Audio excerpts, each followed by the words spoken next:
Belles images également que vous retrouverez ce matin parce que Nathalie Simon va vous en parler tout à l'heure. William Hermé est avec nous. Il est designer culinaire et sculpteur de fruits et légumes. Regardez l'exception du travail de ce jeune homme. Moi, je suis stupéfait depuis ce matin devant ce travail. Écoutez bien, il a été sacré champion de France dans sa discipline en 2012, designer culinaire et sculpteur sur des fruits et légumes. Et c'est une merveille de dentelle, de l'excellence une fois de plus, et du talent de ce jeune homme qui est avec nous. Nathalie Simon vous fera découvrir son excellence tout à l'heure. Sculpteur jamais. de fruits et légumes. Je vous l'ai présenté tout à l'heure, il est champion de France 2012, le gars. Il fait des trucs d'exception et c'est Nathalie Simon qui nous a dit « Je vais vous présenter Forcément. ce jeune homme, vous expliquer Un de champion. quoi il retourne. » Un champion. Donc ça Tu aimes m'a les champions, hein. ça m'a intriguée. Je me suis dit, mais un garçon, comme tu dis, un gars, champion de France de sculpture sur fruits et légumes. Il s'appelle William Hermé. Il est de Villeray, justement. Il est Villerestois, qui est à quelques kilomètres de Roanne. C'est toi qui en as parlé tout à l'heure, je crois. Alors, c'est vrai que ça m'a intriguée quand même. Depuis le début de l'émission, il a sculpté des fleurs. Il est en train de sculpter des fleurs sur des fruits et légumes. Il nous a sculpté, regardez, un magnifique logo Midi en France. Alors, c'est vrai que c'est intriguant, ce championnat de France. Ça consiste en quoi, un championnat de France ? Il y a plusieurs épreuves techniques. Il y a un concours artistique libre que William avait préparé dans son atelier. Il a installé son œuvre. Il y a des jurys. Il y a un motif floral à faire en 2 heures. Nous, on a été quand même un petit peu intrigués par le quotidien. Qu'est-ce qu'il fait, William, quand il est chez lui ? Eh bien, regardez.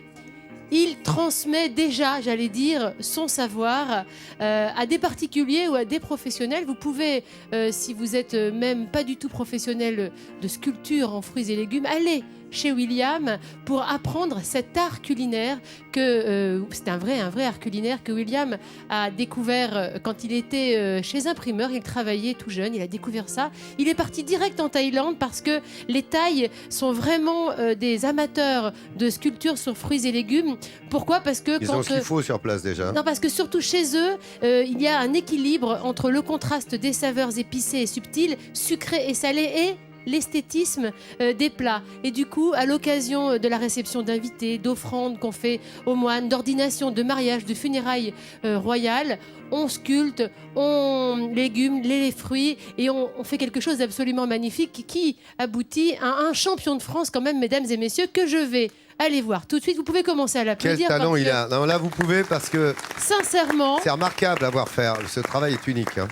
alors là, William, vous êtes en train de sculpter une rose dans une betterave. Dans une betterave, oui, c'est bien ça. Vous ne travaillez que des fruits et légumes du moment. Alors, généralement, oui, on travaille avec les fruits de saison. Alors, Ouais. pour plusieurs raisons, puisqu'ils sont déjà plus faciles à trouver. Et puis après, c'est d'un point de vue écologique aussi. Donc, voilà la raison essentielle. Mais comment avez-vous eu cette idée ? Vous travaillez donc chez un primeur. Qu'est-ce qui vous a d'un seul coup attiré ? Oh, on dirait une Exceptionnel, la Bah, rose. je vous l'offre. Ouais, Je vous l'offre, Regardez Nathalie. ça. Allez pour vous. Betterave, on- c'est Ouais, c'est un- ouais, non, incroyable. franchement. fraîche. Donc, vous nous racontiez comment vous étiez arrivé à ce métier, car c'est un métier, William. Alors aujourd'hui, oui, c'est devenu un métier. Donc j'ai commencé en travaillant dans les fruits et légumes. Et puis par l'intermédiaire d'un ami traiteur, j'ai découvert la sculpture et j'ai décidé de m'enrichir en partant en Asie pour vraiment apprendre cet art. On peut en vivre de cet art ? Alors aujourd'hui, oui, on est très peu nombreux à pouvoir en vivre. Mais aujourd'hui, oui, c'est vrai que j'arrive à en vivre. Donc ça consiste en quoi ? Vous êtes appelé pour des réceptions, pour améliorer des buffets ? On les mange, hein, vos Bien sûr. créations. Bien sûr, Je tout ne vais pas la reste, manger, la fleur, elle est trop belle. tout reste consommable puisqu'il n'y a aucun produit n'est disposé dessus. Après, mon travail consiste à faire soit de la décoration, soit des animations. Il y a beaucoup de choses, de la formation. Et alors, une petite astuce, viens Vincent, parce que ça t'intrigue. Comment on fait pour que ça ne s'oxyde pas ? Parce que nous, en général, quand on coupe quelque chose, direct, ça devient marron. Alors, il n'y a pas grand-chose qui peut empêcher l'oxydation. Il y a différentes petites choses. Et notamment la lame du couteau. Plus votre couteau va être aiguisé et plus votre fruit, moins on va déchirer les fibres du fruit et c'est ce qui va surtout empêcher l'oxydation. Ah, je ne sais pas ce que vous en Dis-moi, pensez. attends, Oui, dis-moi, oui, Laurent. excuse-moi, il y a Brigitte qui nous demande sur le Facebook officiel Oui. de Midi en France, c'est ce que me dit notre rédac-chef Christophe Guillaumard. Combien de temps on peut garder ces fruits ? Par Oui. exemple, la rose que vous venez de tailler dans la betterave, là, William. On peut à peu près la garder 2 à 3 jours. D'accord. J'ai vu que pendant l'émission, William allait discrètement pulvériser un petit peu d'eau sur les Voilà. créations qu'il avait faites. C'est un petit peu le secret. Oui, voilà, Aussi. c'est essentiellement pour les conserver fraîches et qu'elles ne blanchissent pas. Ah, regarde ça. Ouais. Il Et voilà pour la colore. coloration. La rose, c'est une rose, ça aussi. Pareil. Blanche avec de la betterave rouge. Moi, je dis que vraiment, William, vous méritez amplement d'être un talent Midi en France. Continuez à nous éblouir jusqu'à la fin de l'émission. Et je repars avec cette merci rose beaucoup. magnifique. Merci. C'est pour vous. Non mais franchement, c'est un talent exceptionnel. Dites-moi alors juste un mot là, alors qu'on voit des images de Fred Talfumière justement, on vous en parlait tout à l'heure sur les donjons ici, cette belle campagne roannaise.